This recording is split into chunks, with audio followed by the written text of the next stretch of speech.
கசகசா விதைகள் உடலை பளபளப்பாக்கும், ஆண்மையை அதிகரிக்கும், பெண்களின் கருமுட்டை வளர்ச்சியை மேம்படுத்தும், வயிற்றுப்போக்கு, வாய்ப்புண், செரிமானம் இல்லாமை போன்றவற்றை குணப்படுத்தும்.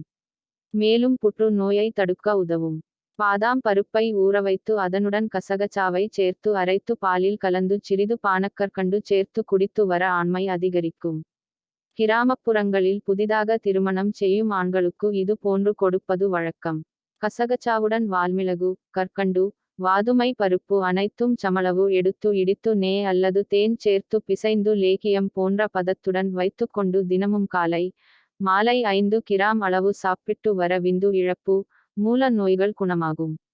ஆண்மையை அதிகரிப்பதோடு கருவுறுத்தலை அதிகரிக்கிறது. வெலோப்பியன் குழாய்களில் உள்ள பிரச்சினைகளை சரிசெய்வதாக ஆய்வுகளை கண்டறியப்பட்டுள்ளது.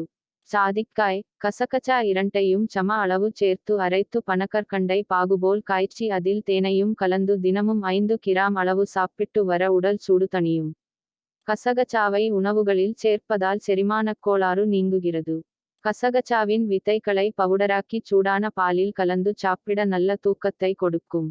பாதம், பிஸ்தா, வெள்ளரி விதை இவற்றுடன் கசகசாவை சேர்த்து அரைத்து பாலில் கலந்து முகத்தில் பூசி 10 நிமிடங்கள் ஊறவைத்து முகத்தை கழுவி வர முகத்தில் உள்ள சுருக்கங்கள், கருவளையம் நீங்கி முகம் பளபளப்பாகும். கசகசாவை தேங்காய் துவையலில் சேர்த்து அரைத்து நெய் சேர்த்து உணவுடன் சாப்பிட வயிற்றுப்போக்கை குணமாக்கும். ஆண்களுக்கு விந்து கெட்டிப்படும்.